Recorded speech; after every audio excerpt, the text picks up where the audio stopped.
मुअज़्ज़ज़ नाज़रीन, adobe Photoshop की नई लर्निंग में खुश आमदीद। आज हम जो टूल सीखेंगे वो है ब्लर, शार्पन टूल और स्मज टूल। तो सबसे पहले हम ब्लर टूल जो है इसको समझते हैं। अच्छा जी, सिंपली मुझे ये बताएं कि ब्लर का क्या मतलब है। ब्लर का मतलब है धुंधला कर देना। तो इसका मतलब ये है कि ये टूल जिस जगह पर अप्लाई होगा तो वो जगह जो है कुछ धुंधली हो जाएगी। ठीक है जी। ये जो ब्रश टूल हमने सबसे पहले सीखा था उसकी सारी की सारी जो ऑप्शंस हैं वो यहाँ पर आ रही हैं। जो मर्ज़ी मैं टूल एक्टिवेट कर रहा हूँ ये ऑप्शंस जो हैं वही आ रही हैं। स्ट्रेंथ और ये जो उसका स्ट्रोक है और ये जो चंद एक ऑप्शंस हैं ये सेम टू सेम वही की वही आ रही हैं। अच्छा जी, अब ब्लर टूल है, इसकी स्ट्रेंथ 100% है, नॉर्मल मोड में है। मैं इस फेस के ऊपर अप्लाई करता हूँ। ठीक है जी, ये देखिए मैंने इसके ऊपर अप्लाई करना शुरू कर दिया। अब ये जो फेस है ये का पहले से धुंधला होना शुरू हो गया। क्या आपको महसूस हो रहा है ये धुंधला हुआ या अभी इतना नहीं हो रहा? जी जनाब, ये धुंधला हो रहा है लेकिन ये इतना आपको महसूस नहीं होता। ये अभी आपको ऐसे महसूस होगा कि अगर हम जाएं विंडोज़ में और यहाँ से हम इसकी हिस्ट्री ऑन कर लें तो देखिए पहले ये इतना वाज़ेदा फेस और ब्लर होने के बाद ये इतना ज़्यादा ब्लर हो चुका है। ये बेसिकली अगर बहुत ज़्यादा फेस हैं किसी तस्वीर के अंदर और आपने वो ब्लर करने हैं और उनमें से कोई एक रखना है तब ये टूल आप उसके अंदर यूज़ करोगे। फ़र्ज़ कर लीजिए अगर इस फेस के ऊपर भी मैं ये टूल अप्लाई करता हूँ ना, बटन दबाने के बाद माउस का मैं मुसलसल इसके ऊपर घुमा रहा हूँ तो अब ये फेस भी ब्लर हो चुका है, काफ़ी ब्लर हो रहा है। देखिए पहले ऐसे था और ब्लर होने के बाद ये देखिए अब पिछला फेस ब्लर हो गया, फिर अभी भी पीछे वाला ही है लेकिन जो जब उससे हम एक स्टेप आगे गए तब हमने ये फेस भी ब्लर कर दिया। अब नाजरीन हम उससे नेक्स्ट टूल सीखते हैं, वो है शार्पन टूल। शार्प का ब्लर का मतलब है धुंधला कर देना और शार्प का मतलब है तेज़ कर देना।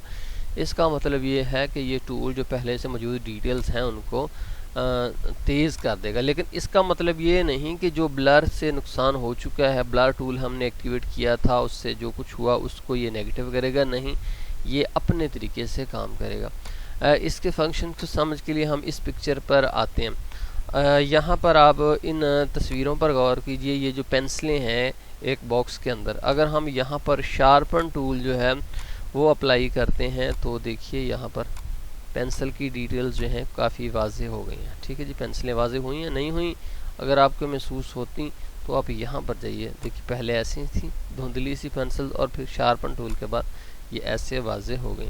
लेकिन इसको बहुत एहतियात से यूज़ करना चाहिए। देखिए अगर मैं इसको एक गलत जगह पर यूज़ करता हूँ, फ़र्ज़ कर लीजिए कि मैं इसको इस फेस के ऊपर ही यूज़ कर देता हूँ तो पहले तो कुछ ठीक होगा लेकिन एंड हमारा फेस ख़राब होना शुरू हो जाएगा। इसलिए कोई भी टूल हो उसको एक लिमिट के अंदर ही रहकर यूज़ कीजिए, उसको बहुत ज़्यादा मत यूज़ कीजिए। देखिए यहाँ फिर मैं एक स्टेप पीछे जाता हूँ, फिर और स्टेप पीछे। अब यहाँ पर ओरिजिनल फेस ऐसा था, अगर मैं यहाँ पर हल्का सा यूज़ कर लूँ फिर तो मुझे कोई इतना फ़र्क नहीं पड़ेगा। लेकिन अगर मैं इसको थोड़ा सा ज़्यादा यूज़ करता हूँ तो इससे मेरे फेस जो है कोई भी चीज़ वो ख़राब हो जाती है। अलबत्ता यहाँ पर आपने देखा बेनिफिट इसने कुछ दिया, लेकिन अगर मैं यहाँ पर भी इसको बहुत ज़्यादा यूज़ कर देता हूँ तो यहाँ पर भी बेनिफिट आने के बाद फिर नुकसान शुरू हो जाएगा। देखिए अब नुकसान शुरू हो गए। इस टूल ज़रूरत से ज़्यादा यूज़ नहीं करना, हर टूल को बहुत ही लिमिटेड और महदूद यूज़ कीजिए। अगर ना यूज़ करें तो ठीक है, लेकिन अगर करें तो फिर इसको एक हद में रह कर करें। ठीक है जनाब, उससे बाद फिर है स्मज टूल। नाज़रीन यहाँ से हम स्मज टूल सेलेक्ट करते हैं और यहाँ पर देखिए जब मैं यूज़ करता हूँ तो ये एक ब्लैक कलर का इसने बना दिया है। यहाँ पर अगर यहाँ पर भी देखिए तो इस तस्वीर को भी इसने आगे पीछे कर दिया, साथ ब्लैक भी कर दिया। अब स्टेप पीछे जाइए और यहाँ पर आप इसको शुरू में लेकर जाकर यहाँ से जो है फिंगर पेंटिंग को ख़त्म कर दी तो अब देखिए ये ब्लैक तरह का कुछ भी नहीं बना रहा। तो अब अगर बेसिकली देखिए अगर इस टूल को मैं इस लड़की के, इस बेबी के फेस पर अप्लाई करता हूँ तो देखिए जिस तरफ को भी मैं फेस को करता हूँ ये फेस को घुमा देता है। बेसिकली ये डिटेल्स हैं उनको आगे पीछे करने के लिए यूज़ किया जाता है। अगर यहाँ पर मैं इसको अप्लाई करता हूँ तो ये देखिए पाँव को मैं जिस तरफ मर्ज़ी खींच कर कर दूँ ये डिटेल्स को आगे पीछे करने के लिए। अब यहाँ पर देखिए इसको मैंने अप्लाई किया तो ये टोकरी इस तरफ को बास्केट जो है थी चली गई। अब इसका इस्तेमाल तो इसका बहुत सारी जगहों पर है और प्रॉपर यूज़ करना ये आपके ज़िम्मे है। लेकिन फ़र्ज़ कर लिए अगर आप इस बच्चे के चेहरे पर गौर करें तो यहाँ से बहुत उभरा हुआ फेस है, ठीक है जी, आपको भी नज़र आ रहा होगा बहुत ही उभरा हुआ। अब ये वाला स्ट्रोक मैं सिलेक्ट करूँगा, ये वाला नहीं करूँगा, ये बहुत ही हार्ड स्ट्रोक है। ये स्ट्रोक सेलेक्ट करने के बाद मैं यहाँ पर इसके चेहरे को थोड़ा सा अंदर कर देता। देखिए बेहतर हो गया चेहरा, यहाँ पर देखिए बाहर को निकला हुआ था लेकिन यहाँ पर अब चेहरा फिट हो गया। इस तरह से आप इसको इस्तेमाल। अब यहाँ पर इस बच्चे का भी देखिए यहाँ से ये बाहर को निकला हुआ, अगर मैं इसको पकड़ कर थोड़ा सा अंदर को कर दूँ तो कुछ बेहतर है यहाँ से भी। अब इसको भी देखिए ये पहले ऐसे था, अब कुछ यहाँ से बेहतर हो गया।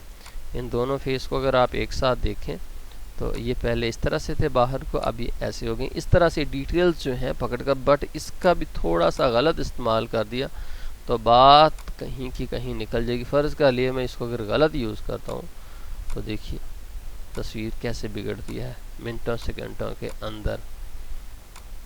तो नाज़रीन इसलिए मैं आपको हमेशा कहता हूँ कि टूल का सही इस्तेमाल कीजिए, टूल का गलत इस्तेमाल मत कीजिए। अच्छा जी, ये जनाब हमारे तीनों टूल्स थे, ये और हमारे हो गए। तो मैं अपने मौजूद नाज़रीन को कहता हूँ कि यूट्यूब अहमियत उस चीज़ को देता है, इज़्ज़त उसे देता है जिसे आप लोग इज़्ज़त दो। तो अगर आप मेरे काम को पसंद करें तो मुझे यकीनन बहुत खुशी होगी। सदा खुश रहें, मिलेंगे अगले ट्यूटोरियल में।